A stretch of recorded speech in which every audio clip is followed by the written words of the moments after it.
तील सर्व शेतकऱ्याला शेतीचं जे प्रॉपर नॉलेज आहे तर ते मिळालं पाहिजे आणि शेतीमध्ये त्यांनी स्वतः अनेक बदल केलेले आहेत आणि ते बदल असे आहेत की ते महाराष्ट्राने उचलले पाहिजेत आणि म्हणून आज त्यांच्या गावी येऊन त्यांचा इथं कारखाना आहे, ऊस कारखाना आहे. तर त्या अंगुराचा विषय आला द्राक्षाचा तर फक्त नाशिक जिल्ह्याचं नाव समोर येतं. बरोबर. आणि आपल्या मराठवाड्यात अंगुराचा जो काही प्रयोग काही शेतकऱ्यांनी केला, जसं आमच्या जालना जिल्ह्यामध्ये घनसंगी तालुक्यात सुद्धा काही शेतकऱ्यांनी केला, तर त्यांना असा त्याचा रिझल्ट आला की ते प्रॉपर जे उत्पादन निघायला पाहिजे होतं ते निघलं नाही. उत्पादन खर्च वाढला आणि अंगुराची शेती त्यांना पुरली नाही आणि म्हणून एक अशी भावना झाली की अंगूर कोणी काढावं, फक्त नाशिकनीच. पण त्याच्यामध्ये तुम्ही अपवाद आहेत की तुम्ही अंगुराची जी शेती ती अशी पिकवली तर त्याचं जे अंगूर शेतीचं जे ज्ञान आहे तर ते सविस्तर सुरुवातीपासून फायनलपर्यंत आणि तुमचं किती येत आहे तर ही माहिती सांगा. आता आमच्या गावची जवळपास 700 एकर द्राक्षी शेती आहे ते इथं सध्या. ती आम्ही सुरुवात करताना एक तर लेबरचा खर्च आहे ती आमचा निम्म्यापेक्षा जास्त घरची माणसं केल्यामुळे कमी होत आहे, पहिला मुद्दा. दुसरा महत्वाचा मुद्दा, त्या द्राक्ष बागेला त्याच्या वयानुसार आणि गरजेनुसार मालाचा लोड त्या प्रमाणात आम्ही पाणी दिल्यामुळं त्याच्यामुळं आपल्याला रासायनिक खताचा खर्च कमी येते किंवा येतच नाही. गावखताचा खर्च 0 आहे आणि हे असं केल्यामुळं त्याच्या मनानं पीक येऊ दिल्यामुळं आणि त्याच्यामुळं आपल्याला क्वालिटी मिळते आणि क्वांटिटी सुद्धा जास्त मिळते. म्हणजे उत्पादन खर्च कमी, आमचे घरचं माणसं केलेला काय खर्च वाचविणे आणि जी होणारा खर्च आहे ती टाळलं आणि येणारं मार्केट इतरापेक्षा जास्त आणि टनेज जास्त. ह्याच्यामुळं आम्हाला जी दुसरा शेतकरी 2 एकरमध्ये जी खर्च जाऊन 2 एकरमध्ये जे उत्पन्न घेतोय ते आम्हाला 1 एकरमध्ये मिळतंय. त्याच्यामुळं आपली द्राक्ष शेती फायद्यात आहे. बरोबर. आता दुसरी गोष्ट सांगतो तुम्हाला उदाहरण जर द्यायचं म्हणलं, समजा 24 रुपयानं द्राक्षे गेले आपले, तर जमिनीच्या व्याजासहित आणि इतर सगळा खर्च जर धरलं तर आपल्याला ती 18 रुपये खर्च येते आणि 6 रुपये आपल्याला परपंचासाठी शिल्लक राहते. किती किलो माग. मग आम्ही काय करतो की त्या 24च्या ऐवजी आम्हाला त्या वजन वाढीची आहे आणि क्वालिटीमुळं त्याचे आम्हाला 30 रुपये मिळते. मग 30 रुपये 24च्या ऐवजी 30 मिळाल्यावर कोणी किती म्हणणार आहे, 20% वाढ झाली. परंतु आमच्या हिशोबाने ती दुप्पट वाढ आहे. कसं वाढ आहे, आमच्या 24 रुपये मधला 18 रुपये खर्च केला, निव्वळ नफा 6 रुपये आणि आमचं वजन वाढीचं क्वालिटी मिळून 6 रुपये, म्हणजे 2 एकरचं उत्पन्न मिळालं ना 12 रुपये मिळाल्यावर. बरोबर. पण ते तुम्ही जे म्हणता वजन वाढीचा आणि क्वालिटीचं, तर मग वजन वाढीसाठी आणि क्वालिटीसाठी वेगळं जे दुसरे शेतकरी करतायत त्याच्यापेक्षा वेगळं काय करतात की ज्याने वजन बी वाढतं आणि क्वालिटी सुद्धा येते? तुम्हाला वर्षभरात पाणी तुम्ही घरचे पुरतं जर दिलं तर ती कुठलाही शेतकरी भारतातला असू द्या, एक द्राक्षेच नाही, गरजेपुरतं दिलं की ह्या निसर्गात एवढी ताकद आहे की ती झाड सगळं गरजेपुरतं ओढून घेऊन तुम्हाला जी पुरवठा करणार आहे ती हमखास होते आणि क्वालिटी निघते, वजन येते. आणि अशी एकही वनस्पती नाही की त्याला काहीतरी वेगळं द्यावं लागतं मग येतंय. ही आपली जी शेतकऱ्याची भावना झाली ती चुकीची आहे. ती निसर्गात एवढं भरपूर आहे की ती तुमचे द्राक्षे राहू किंवा जंगलातलं झाड राहू, माणूस राहू, नाही तर जंगलातला प्राणी असू. आता आपण बघा, साधं गणित बंद करा.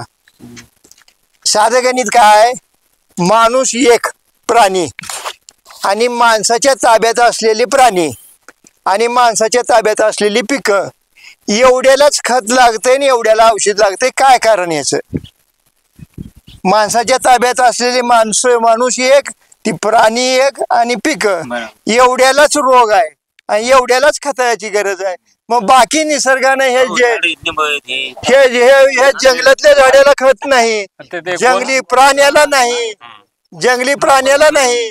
आता तुम्हाला साधं गणित, आमच्या गोळणीवर एक गोन्नाचं झाड आहे, तर ते त्याला इतके गोन्ना आलेत की ते झाड वाकून जाईन एवढं मोठं. बरं, ती तेवढी गोन्ना आल्यावर दुसऱ्या वर्षी त्याने पिवळं पडून जायला पाहिजे ना, कमकुवत व्हायला पाहिजे. बर, दुसरा विषय, आता हे माणूस आपण माणूस का म्हणतात लय पुढं गेलेला प्राणी आहे, भयंकर पुढं गेले, भयंकर पुढं गेले. मग मला काय विचारायचं आहे, पुढं गेले मान्य आहे. मग तुमचं बाळ बाईच्या पोटात राहिल्यापासून तुमची दवाखान्याला ट्रीटमेंट चालू आहे. त्या बाईला आपलं प्रेम बी नसलं तर तिला खुराक देतो आपण, फळ दे, कशासाठी? बाळ चांगलं जन्माला पाहिजे, बरोबर आहे. मग एवढी व्यवस्था करून डिलिव्हरीला दवाखान्यात न्यायचं, त्याला नाही ती टॉनिक द्यायचं, पुन्हा खुराक द्यायचं, पुन्हा शाळेत चांगल्या घालायचं, पुन्हा त्याला कमी पडलं तर ट्युशन द्यायचं, एवढा उठाठेवा करून तरी माणसाचेच पोटाला भोळवट किंवा कमी बुद्धीची जन्मत आहे, बरोबर आहे. एवढा उठाठेवा करून मग तुम्ही जंगली प्राण्यात एक तर बाळ दाखवा ना ती भोळवट आहे म्हणून. भोळवट आहे बाबा ही, ती दाखवा ना तिथं. मग तिथे बी भोळवट जन्माला पाहिजे ना. इथं बुद्धी कमी जास्त तुमची होती आहे, तिथे का बरं होत नाही? बर, दुसरी गोष्ट, तुमची एवढ्या खोराकी दिल्यावरच शरीर चांगलं राहत असेल तर जंगलातला लांडगा म्हणा, ती हत्ती, शिव किंवा हरण, त्याला खुराक नाही म्हणून त्याने वाटेने चालता येऊन एवढं दुबळ व्हायला पाहिजे ना. मग कुठं आहे का आतापर्यंत? कुणाचं शरीर त्याच्या लिमिट पेक्षा कमी आहे, याच्यापेक्षा वाढायला पाहिजे असं आहे का? मग त्याला निसर्गानं कुठून दिले? तर इथे भानगड काय झाले सांगतो तुम्हाला माणसाची सुद्धा. बरं, तुम्ही बघा, ज्याच्याकडे पैसा आहे आणि त्याच्या शरीरात मशिनरीचा वापर ज्याने जास्त केले, उदाहरणार्थ पंखा घरी, फ्रीज, ती मशीन, ह्याची मिक्सचर किंवा अन्य गोष्टी करून मशिनरी ज्याने शरीराला लावली जास्त, आणि सूर्यप्रकाशन हवेकडं न जाता सावलीला राहणे, एवढ्याच माणसाला दवाखाना आहे. एवढ्याच माणसाला दवाखाना आहे. मग तुमचा बाहेरचा जी मजूर दिवसभर काम करते त्याला कुठं का बरं नाही? मुळीच नाही.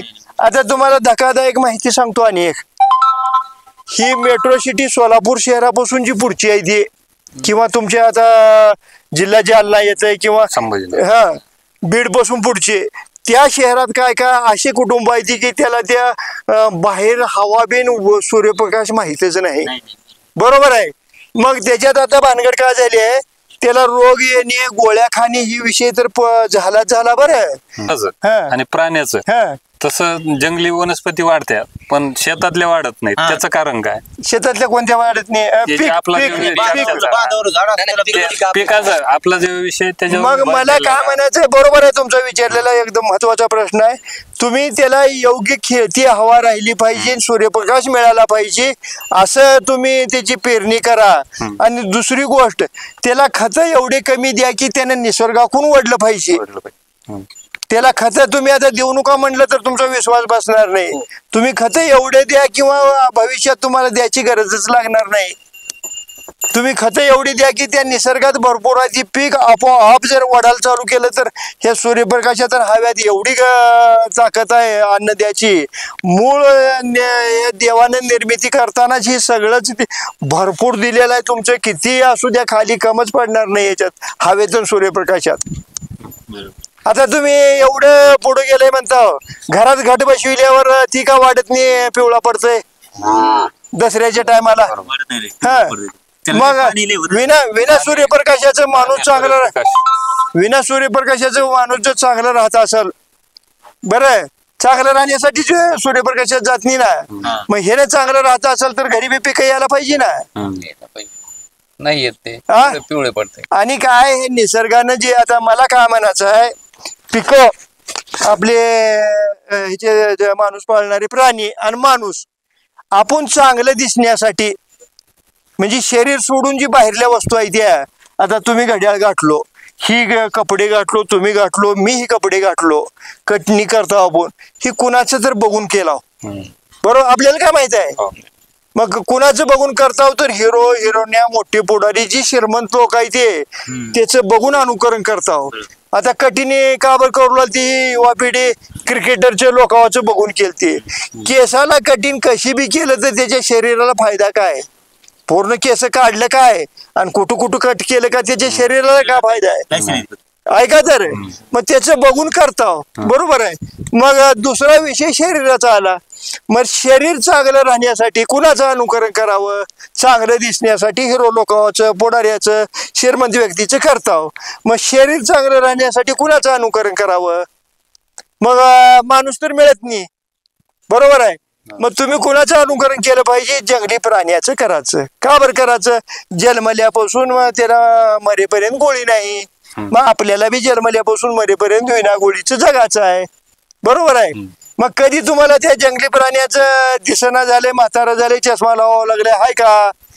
मग त्याचं अनुकरण करताना काय करतंय त्यानं हिवाळ्यात सगळी थंडी अंगावर घेतय, सगळा पाऊस अंगावर घेतय, सगळं ऊन 12 महिन्याचं अंगावर घेतय. मग तुम्ही ती करा ना अनुकरण. एक प्रश्न आहे, तुम्ही म्हणता खतच नाही टाकत, आमच्या जमिनीला सवय झाली त्या खताची, ते पिवळं पडून आता काय करा सांगतो, एकदम कोरडे वेरीच उडी टाकण्यापेक्षा तुम्ही काय करा, पहिलं 50-60% टाका, दुसऱ्या वर्षी त्याच्याहून कमी करून 2-4 वर्षात कमी करा. आणि मूळ माझ्या हिशोबाने तर पाणी गरजेपुरतं दिलं ना, त्या जमिनीच्या सवयीची गरज नाही, काय नाही. ही पीक म्हणजे जमिनीवर येते असं नाही, ही गोष्ट मनातून काढून टाका. काय काय काय ही पीक जमिनीवरच येत असते, जमीन चांगली पाहिजे मनातून काढून टाका. पहिलं तिथे साधन नाही म्हणून जमिनीत पेरतो आपण. आता काय काय असं वरी पायपात नुसतं पाणी घालून त्याच्यावर पीक येतंय, आहे का नाही? बर, आता ही नर्सरी जावा तुम्ही सगळ्या, तिथं माती आहे का? ऐका, तर कोकोपेट म्हणजे जमीन नव्हा, कोकोपेट नदी नर्सरी का बरं इथे चांगली सांगू का तुम्हाला? कोकोपेट मध्ये किती बी पाणी गाठलं की एका अर्ध्या पाव मिनिटात निसराव ते पाण्याचा. पाणी जास्त लागत नाही म्हणून बिगर खताचं उंच येते ती. आता हे लक्षात आलं का तुम्हाला? ही जमीन म्हणजे पीक याचं साधन आहे, जमीन असली तरच पीक येते असं नाही. त्याला पाणी, हवा, सूर्यप्रकाश ही 3 गोष्टी महत्वाच्या आहेत. त्या आता पाण्यावर पिक वरच्या वर आहे ती पिक बिगर जमिनीचे. बर, आता कोकोपेट म्हणजे माती कुठं आहे?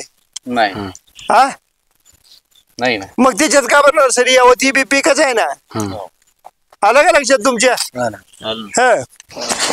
हे का तुम्ही पिकाला का सूर्यप्रकाश, हवा आणि पाणी योग्य प्रमाणात दिलो की येतंय. ज्यादा कम केलं की त्यानं आजारी पडतंय. तिथं तुम्हाला औषध मारल्याशिवाय पर्यायच नाही. अजून ह्या हवेत दूषित नाही व्हायला, कुछ काय नाही. पावसाळा कमी व्हायला नाही ना जास्त बी व्हायला नाही. आता तुम्हाला पावसाळी कमी झाली का वाटू लागली ते माहित आहे का? तुमचं खत घालताव जास्त आणि थोडा गॅप पडला की पीक वाढायला चालू करतंय. पीक वाढलेलं बघून पाऊस कमी. हा, आणि तेवढं अंगुराच्या बाबतीत एकरी उत्पादन किती काढू शकतो आणि मराठवाड्यातला प्रत्येक शेतकरी करू शकतो? मराठवाड्यात ऐका, तर माझं उत्पादन म्हणजे टनेजवर म्हणलं तर मला ॲव्हरेज 16 ते 18 टन ते 20 टन एक एकरी वजन मिळतंय. आणि ते 40 रुपये 45-50 ह्या रेटने जाऊन 6 लाख ते 8 लाख उत्पन्न मिळते 1 लाख रुपयाच्या खर्चात. 6 लाख ते 8 लाख. आणि त्याचे विक्री कुठं करतात ते अंगुराची विक्री? आता माझं जर वैयक्तिक म्हणलं तर मी स्वतःच मार्केट तयार केलं. सांगू का ती कसं केला होती? माझा एवढा 55-60 एकरचा माल जागेवर विकते. मग ती काय केलं माहिती आहे का? मी 5 वर्षे की इथली जी किरकोळ तालुका लेवलची गाव आहे ते 1 क्विंटल 2 क्विंटल 5 क्विंटल जी व्यापारी घेणारी आहे ती आपल्या मळ्यापर्यंत येऊन घेऊन जाते. ती असं दररोजच्या दररोज भाव राहते माझ्या मळ्यात. असं एकदाच बाग दिली मग त्याने भाव उतरल्यावर पळून गेला असं भानगड नाही. दररोजच्या दररोज रेट. मग रेटच इथं आल्यावर सौदा करायला 2-2 दिवस जाईल ना आपल्याला. त्याने कमीला मागायचं आपण जास्त म्हणायचं. ती सिस्टीम ठेवायला नाही. मी सांगितलेला भाव त्याच्यात 5 पैसे कमी नाही, आपण जास्त सांगणार नाही. पहिला मुद्दा. मी कसं मार्केट बसविला सांगतो. मी काय केलो, पहिल्या सुरुवातीला आपण मार्केटला पाठवल्यावर आपल्याला किलोला 4 रुपये खर्च येते, बरोबर आहे. मग ह्याला बी आपण ते मार्केटचं ते समजा 24 रुपयाने गेलं, ह्याला 24 सांगितल्यावर मळ्याला येत नाही, त्यानं मार्केटला जाते. मग हिथे बी एकच आहे म्हणणार, बरोबर आहे. मग मी काय करतो, मार्केटला 24 गेलं तर मी ह्याला 22 देतो, बरोबर आहे. मग त्यानं आपल्या मळ्याकडे पळत येते. मग त्याचा किती फायदा झाला? 2 रुपयाचा. आणि माझा फायदा किती झाला? 2 रुपयाचा. 2 रुपयाचा, बरोबर. ही एक झालं. मग दुसरी सिस्टीम काय केला की त्याला माल घेतलं त्यानं बारकं बाळ पाठविलं, नाहीतर नुसतं वाहन बी पाठविलं की 1 नंबरचा माल क्वालिटीचा काढून द्यायचं त्याला. ही 2 रुपयाचा फायदा वेगळा. मग समजा तुम्ही माल माझा 1 क्विंटल नेलो, ह्यांनी दुसऱ्या मळ्यातून माल आणले, ह्यांच्या एका क्विंटल मध्ये 30 किलो माल हिरवा किंवा 2 नंबरचा राहतोय. तुमचा 100चे 100 1 नंबरचा. मग तुमचा माल एका भावाने विकतोय सगळा, आणि ते बी 4 वाजता संपत आहे. ह्यांचा माल राहिलेला मागून मागून कमी रेट करावा लागतंय, आणि ती माल दिवसभर रात्री 8 वाजेवर संपत नाही, कधी कधी उरतंय. मग ह्यांना त्या सगळ्या खटाटोप करून 500 रुपये मिळाले तर तुम्हाला मिळते ते 1000 कमी वेळात. बरोबर आहे.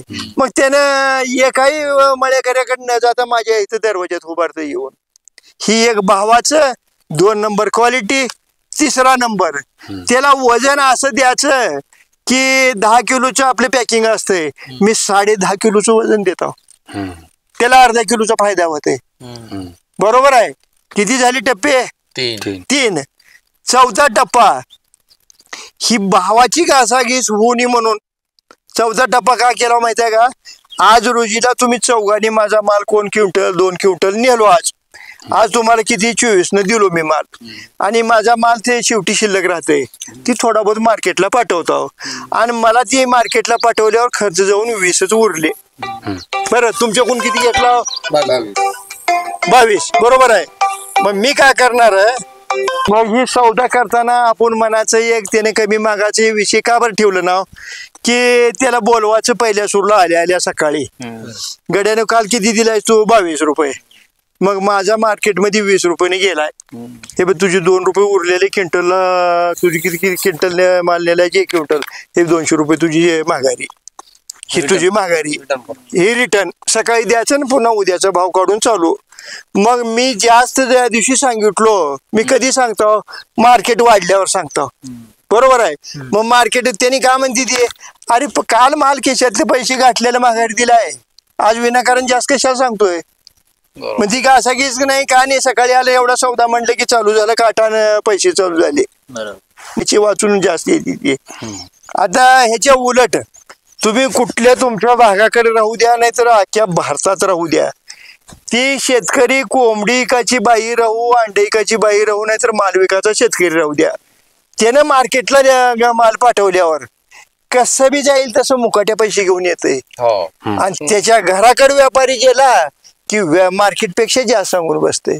म्हणून शेतकऱ्याचा माल विकणा झालाय. आलं का लक्षात तुम्हाला? बरोबर. हा. आता मध्ये मागितल्या 5 वर्षात सरकारनं ती ही काढलं होतं, कमिशन शेतकऱ्याला नाही. शेतकरी खुश झाले होते. ऐका तर, कमिशन नाही शेतकऱ्याला कुठं विकायची परवानगी, ती उलट शेतकऱ्याला घातक आहे. खुली बाजारपेठ कसं घातक आहे सांगतो. आता तुम्ही सोयाबीन घेऊन गेलो, तिथं कुठं उभारायचं, कुण्या जागेत उभारायचं विकायचं, जालन्याला कुठं जाऊन विकणार तुम्ही? हा, बरं, मोंड्याला गेलो. मग ते घेणारा जी माणूस आहे आला, त्याला लागतंय 100 क्विंटल, तुमच्यापाशी 5 आहे, ह्याच्यापाशी 7 आहे, त्याने आडत्यापाशी गेल्यावर सगळ्याचा माल जमल्याला 100 क्विंटल भरती होतंय. ह्या शेतकऱ्याचं त्याने केव्हा जमा करावं? एक मुद्दा झाला. दुसरा मुद्दा, हे शेतकऱ्याला आजचा ह्या मालाचा भाव का कुठं माहित आहे? ह्यानं जमूच देत नाही, ती भावच जमू देत नाही, मूळ तर मुद्दा. आता तुम्ही बघा बाजारात व्यापाऱ्याची जनावर लवकर विकती ती, आणि शेतकऱ्याचं विकत नाही का बरं? ह्याला त्याचा मार्केट रेट माहित नाही ना. एक मार्केट रेट माहित नाही. दुसरी गोष्ट ह्याच ही नाही, काय नाही, ठिकाण नाही.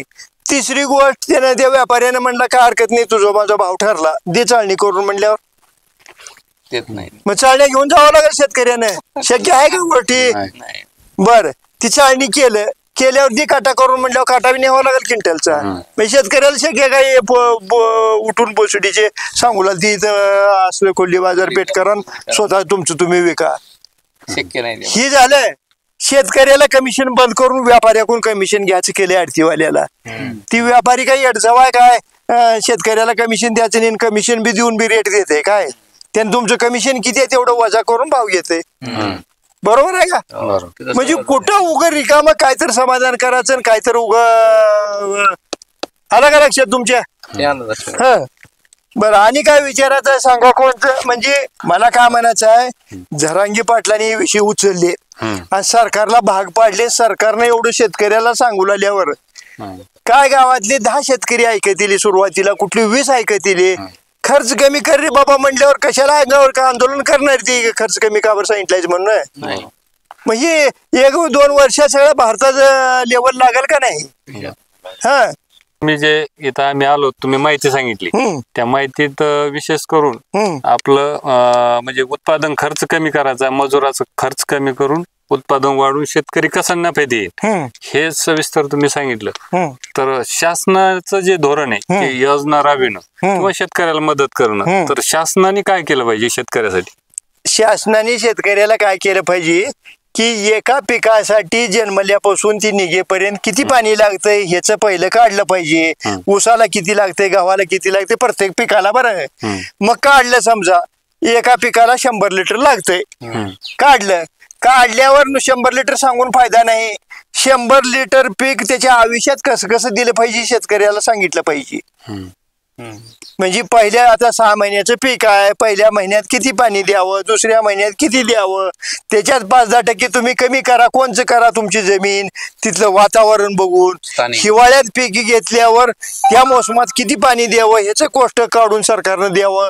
ही म्हातारं झाल्यावर पीक किती द्यावं तुम्ही ही काढून द्या ना त्याच्या वयाचं टीव्हीवर. शेतकरी म्हणजे सरकारने दिलेलं आहे, त्याच्या कोर्स मध्ये दिलेलं आहे, पण जो खरा शेतकरी शेती करतो का त्याच्यापर्यंत नाही पोहोचलेला. नाही मी तुम्हाला ठरवून दिलंय. आपण कुठली माहिती विचारली तर ते सगळं येतं त्याच्यात. नाही माझं ऐका तर. मी विद्यापीठावर एसी मेंबर होतो, परभणी कृषी विद्यापीठावर. मला बी आधी काय वाटायचं की हे सरकार, ही कुलगुरू, हे ते भयंकर काय तर टेक्निकल पुढली काढून केली असतील. काही नाही. बरं, ही सगळी शेतकरी अन्नाडी नाही.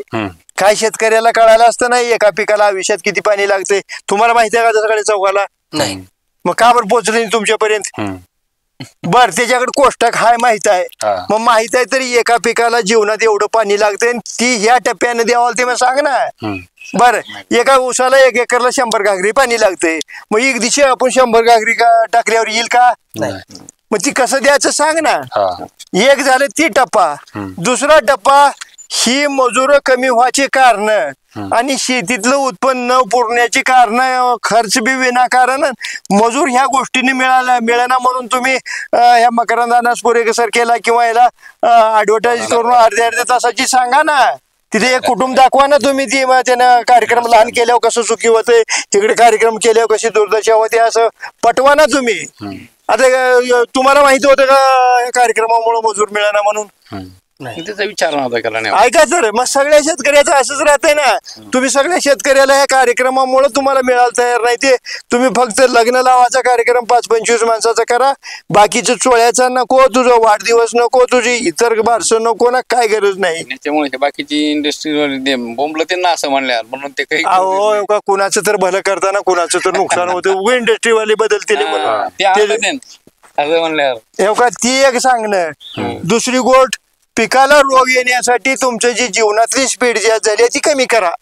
तुम्ही खत घाला, न घाला, नाहीतर 10 पटीने घाला, पण स्पीड कमी करा. स्पीड जर वाढविलो तुम्ही तर तुमचं उत्पादन घेण्यासाठी जी खर्च होणार आहे निव्वळ नफा राहणारच नाही. ही सुरुवात करा ना तुम्ही. बियाणं न वापरण्याचं कारण हे सांगा. मार्केट स्थिर राहण्यासाठी आता सरकारच्या हातात आहे. सरकार 15 दिवसाला सांग ना तू भारतात कशाची लागवड किती झाली, गरजेपेक्षा जास्त कोणचं आणि कमी कोणचं आहे. आलं का लक्षात? ही सगळ्या मागण्या सरकारकडेच मागायच्या आहेत. आणि एक 10 वर्षात तुम्हाला सांगू का, 10 वर्षात बियाणं वापरणार नाही. शेतकऱ्याचं पोरग शेताकडे गेलं तर पळून घरला येईल. का बरं येईल सांगू तुम्हाला?